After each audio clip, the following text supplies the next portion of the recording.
Buenas tardes, apreciados amigos y guesteras y todas aquellas personas que realmente son aficionadas a nuestra historia, a la historia de los pueblos. En este caso seguimos hablando sobre Igueste de las Bandas del Sur. Habíamos dejado el otro día, o habíamos terminado, mejor dicho, la conversación que estábamos comentando de los hombres pudientes y de las personas pudientes de aquellos años, de acuerdo a lo que en el año 1779, por el padrón que hace aquel señor de apellido Marrero, que sabemos que era notario y aparte de eso era agrimensor del término de Candelaria. Bueno, pues habíamos dejado pendiente de que aparte de los mencionados, de las personas que se mencionaron cuando él hace el censo, ya después pasamos a hablar sobre otras personas que en este caso pertenecen a nivel familiar, en este caso que yo he podido rescatar los documentos, pero que son documentos familiares y que yo los conservo como oro en paño y que nos da una pista también de cómo era Igueste en aquel entonces y determinadas personas, vamos a conocer sus nombres, etcétera, y que también pues eran gente que eran pudientes en cuanto a propiedades, etcétera, etcétera. Y repito que claro, las propiedades hoy rústicas prácticamente pues carecen de valor, solamente parece que es lo urbano, porque todo el sistema ha cambiado. Pero en aquel entonces lo más primordial eran las tierras que eran rústicas, porque no había galerías y todo era de secano, y la tierra, pues en este caso si venían lluvias, la tierra se trataba de arar, de cavar, mover, etcétera, para plantar frutales, viñedos, para recoger las diferentes cosechas y poder seguir subsistiendo. Bueno, pues habíamos hablado de Ambrosio Alonso de los Reyes. Este hombre habíamos dicho que yo comenté que era para el año 1700, pero creo que este hombre naciera un poco antes, porque aparece otro señor, Ambrosio Antonio Alonso de los Reyes, que era hijo de él. Y ahora voy a explicar el por qué aparece este hombre, este segundo con los nombres y apellidos, y que en este caso era hijo de Ambrosio Alonso de los Reyes. Y también explicaré después, con documentos que conservo, cómo es que este Ambrosio Antonio Alonso de los Reyes llegó a ser el padre del que habíamos mencionado, también creo, el otro día, que se llamaba Francisco Esteban Alonso de los Reyes. Este hombre era hijo de él. Se entiende que se casó con María Josefa Núñez y llegando a ser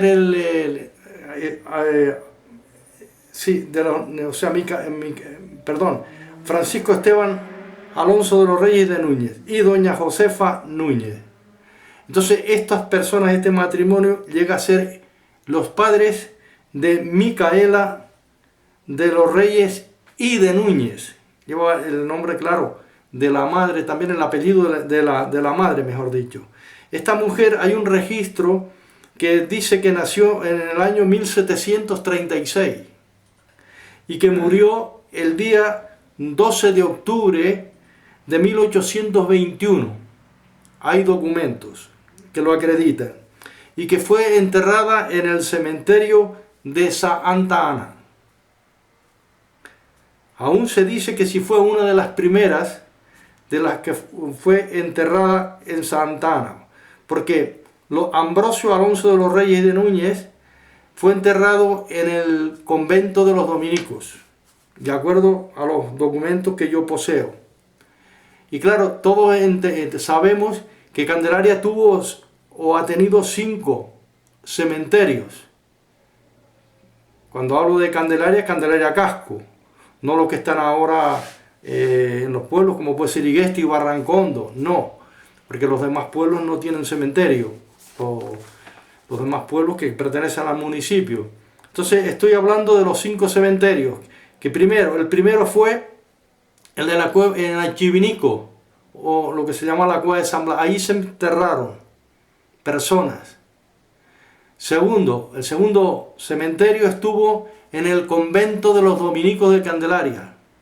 El segundo, repito, cementerio. El tercero fue en Nuestra Señora de Santana. También hubo un cementerio, que es donde fue enterrado esta señora Micaela de los Reyes, Micaela Alonso de los Reyes y de Núñez, que era hija de Juan Esteban y de Josefa de Núñez. Bueno, después está el siguiente cementerio, el actual, que es el de Santa María Sabina, de mi tátara, María Sabina Cuello, fue enterrada, la primera mujer que fue enterrada. Por eso se dice el cementerio de Nuestra Señora de Santa María Sabina, porque fue la primera que fue enterrada allí. Repito, María Sabina Cuello Marrero. Esta mujer sus antiguos procedían de Arafo, pero que en este caso vivía ya en Igueste porque fue casada y vivió en Igueste. Y luego había un quinto cementerio que me decía Vicente Pérez, ya fallecido, un hombre muy entendido y además tenía un conocimiento histórico, porque era de Buenaventura, de la familia de los Buenaventura Pérez, etcétera. Este hombre que llegó a ser concejal, que lo llamábamos cariñosamente, le decíamos Vicentito.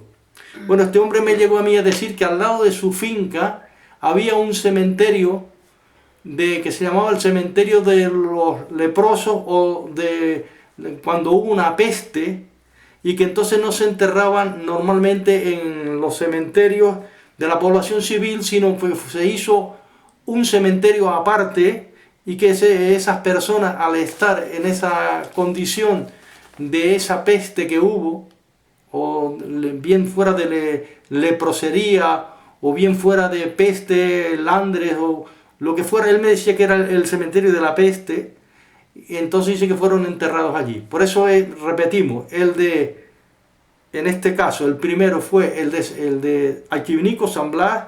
El segundo fue en el convento de la Santo Domingo, que por al ser de los dominicos, el convento de los dominicos, el convento de Santo Domingo, es lo mismo en Candelaria, el segundo. El tercero fue en Santana. El cuarto fue el cementerio actual, que todavía está vigente, de Santa María Sabina Cuello Marrero. Y luego un quinto, que es el de la fiebre, o ese mal que vino, esa peste que vino, y se enterraban allí, repito, para evitar contagio en la población. 5 cementerios. Claro, después sumamos el de Barrancondo, serían 6, y el de Igueste serían 7. El de Igueste fue el 13 de agosto de 1951, cuando en este caso fue la primera persona que se entierra allí, don Francisco, creo que es Francisco Martín Ruiz, ya conocido también, que ya explicaré en el futuro, porque cuando hable sobre la fiesta del Ramadán, etcétera, que se llamaba de mote Chopancho el Mestro. Francisco Chopancho el Mesto por la Mesta, etcétera, pero que ya esto lo explicaré. Pues ese hombre fue en el 1951 la primera persona que se entierra, y que allí está su tumba conservada como recordatorio de la historia y de que la persona primera que se entierra en ese lugar. Pues bueno, volviendo a esta señora Micaela, que fue enterrada el día 12 de octubre de 1821, y que más o menos había nacido para el año 1736. Después, posiblemente, hay otro documento que es de un señor llamado Andrés Alonso de los Reyes y de Núñez, en la cual yo entiendo que fuera hermano de ella. Antiguamente es una pena, porque claro, al estar el archivo diocesano en La Laguna y tal, para consultar todo este tipo de documentos, pues no es fácil. Los desplazamientos, más ahora con las cosas como están en cuanto al COVID, etcétera, no es fácil, pero que yo poseo esta documentación familiar. Y entonces este señor, repito, don Andrés Alonso de los Reyes y de Núñez, para mí creo que sea hermano de Micaela, de los Reyes y de Núñez. Bien, pues ya hemos hablado de los Ambrosios, un Ambrosio primero, un Ambrosio segundo, después Francisco Esteban Alonso de los Reyes, hijo de Ambrosio, ese Ambrosio segundo, casado con María Josefa Núñez. Y después este matrimonio pues tiene a estos hijos, a Micaela y a Andrés, que llevan ese nombre, esos nombres, y luego llevan los apellidos de los padres, en este caso tanto de Juan Esteban, perdón, Francisco Esteban Alonso de los Reyes, y que después coge el apellido y de Núñez por la madre Josefa Núñez. Pues bien, es curioso, muy curioso, que cuando tengo que hablar sobre este hombre de Andrés Alonso de los Reyes y de Núñez, tiene un testamento muy curioso, porque explica en detalle en su testamento, que ya voy a mostrar a cámara ya pronto, que dice que su mujer y él no habían tenido descendencia, que se había casado con una señora llamada Antonia Marrero Rodríguez, que no tuvieron descendencia, y que en este caso, en el testamento dice que compró la casa El Maja a Juan Amaro del Castillo y Guadarrama, aquel famoso militar, miliciano y alcalde de Candelaria, y que procedía de Igueste, y que la casa estaba ubicada El Maja.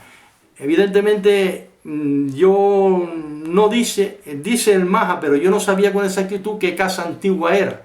Bueno, es curioso que cuando uno investiga y a lo mejor conversas con alguna otra persona del pueblo, pues pude conseguir de quién era la casa, o mejor dicho, cuál es la casa actual. La casa actual la compró don Juan García del Castillo, y después don Juan García del Castillo se la compró a la que fue su sirvienta o su criada, que en este caso aparece en el testamento de Andrés Alonso de los Reyes de Núñez, llamada doña Benita Santana García.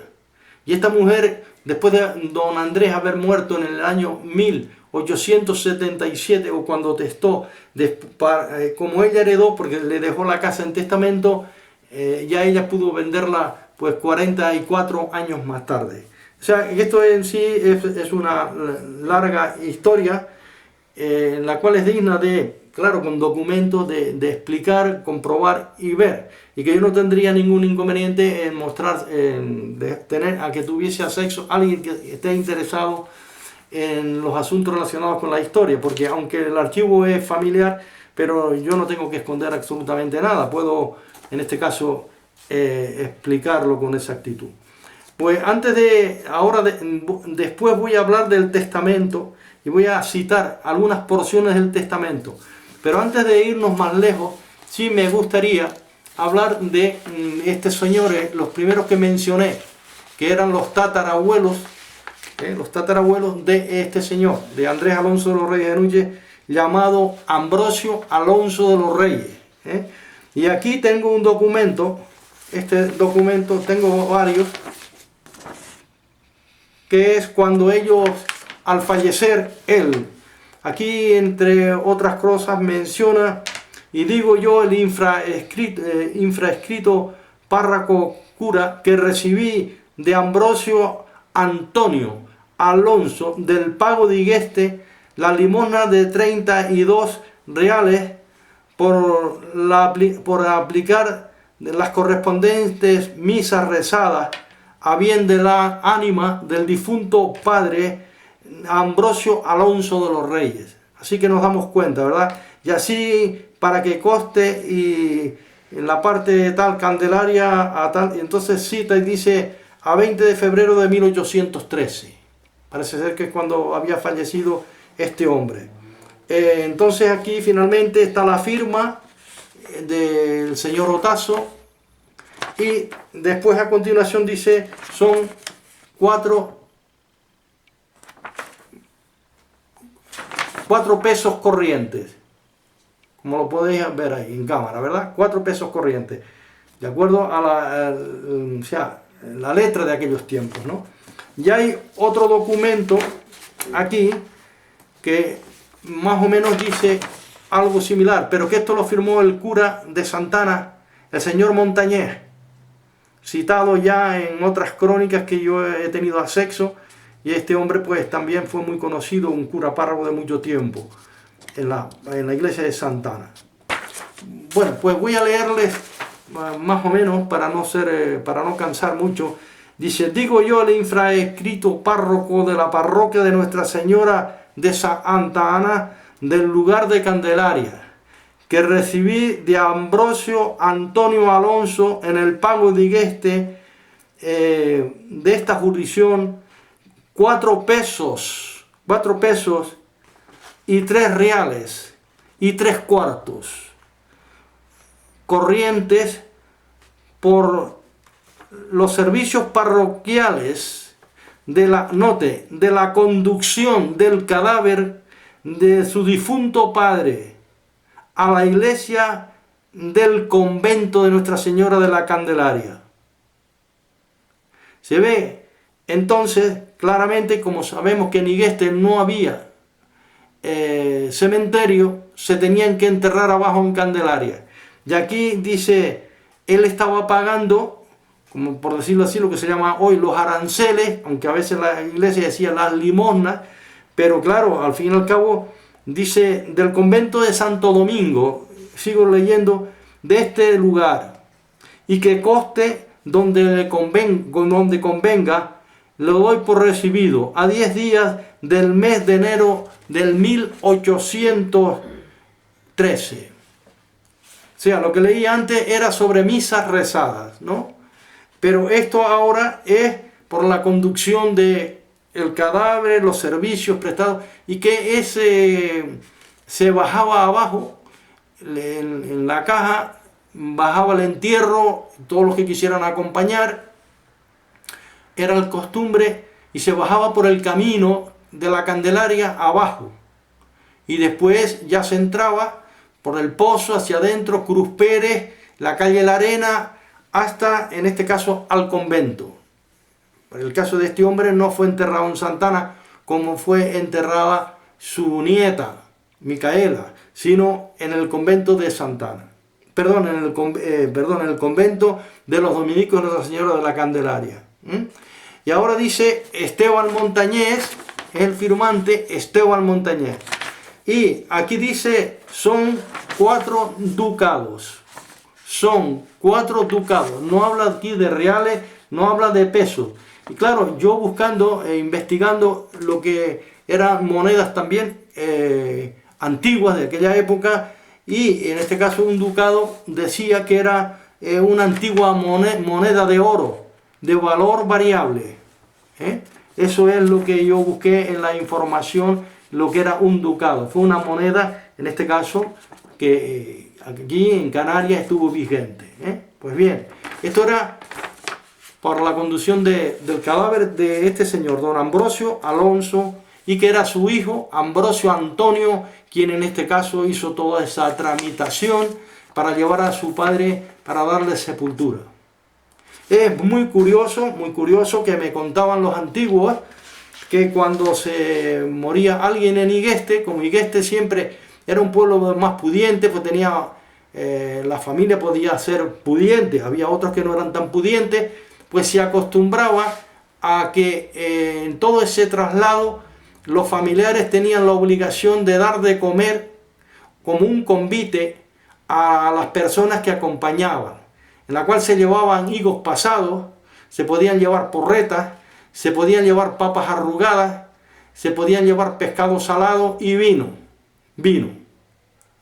Y claro, el vino era en una barrica con una llavita especialmente. Y algo curioso es que en Candelaria ya, aparte de los que venían de Igueste, se sumaban un montón, no es porque conocieran al familiar, no es porque tenían ese pesar, dijéramos, por el difunto, o porque conocían a la familia y querían darle el pésame. Ellos se sumaban allí porque querían comer, es lógico, ¿no? Porque quien pagaba era la familia, y entonces, y decían los antiguos que había algunos que, un poco, no a nivel crítica, decían la verdad, que muchos de ellos acompañaban porque era para comer. Para comer, es que era la necesidad de aquel entonces. Y el enterarse en Candelaria que moría alguien de Igueste si era pudiente, tengo entendido, y dice la historia, que lo que preguntaban era, dice, entre otras cosas, esa es la historia, yo no le estoy añadiendo ni poniendo más.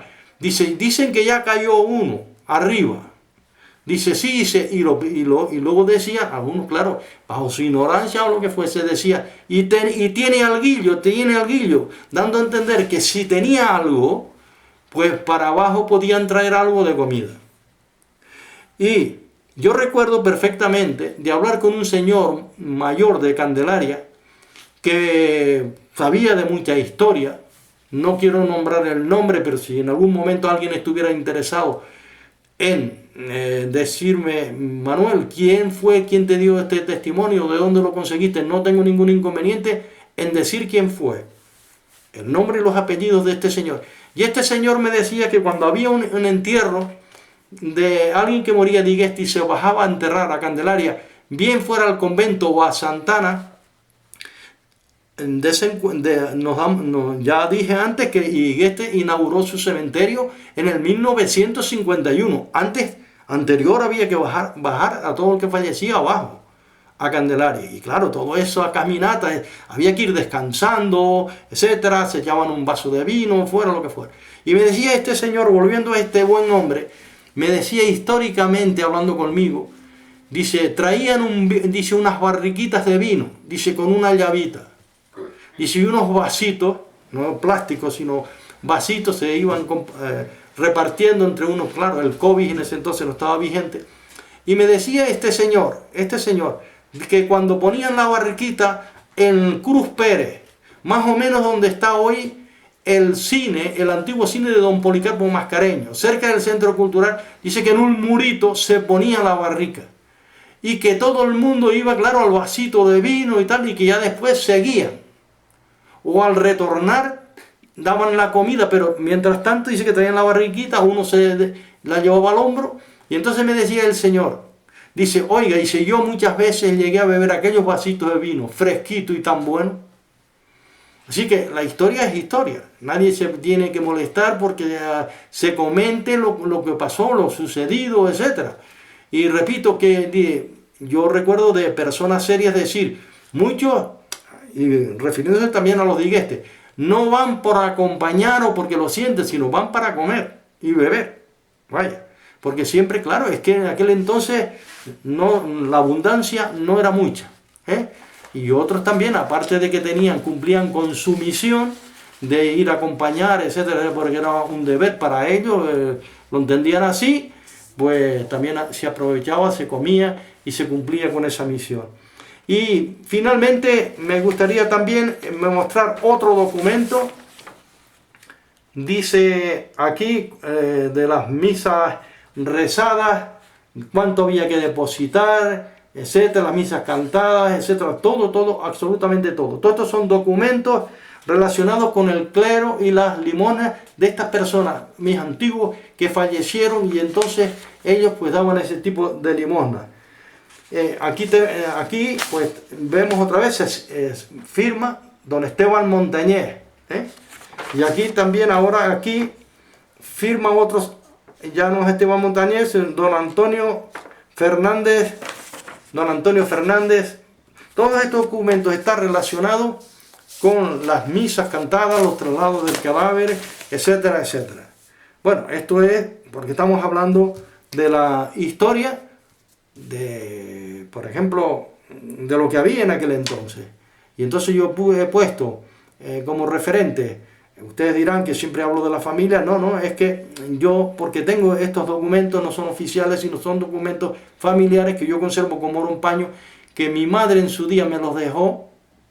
Ella pues realmente no sabía con exactitud el valor que tenía esta documentación, y entonces esos documentos hasta ella me los ayudó en su día con una plancha a planchar porque estaban envueltos en una bobina con unos elásticos, porque nuestros mayores los habían guardado como rompaño y entonces ella me los ayudó a planchar con una plancha y yo los conservo como rompaño. Ahora, esto lo que he mostrado aquí son fotocopias de esos documentos antiguos que en este caso poseemos.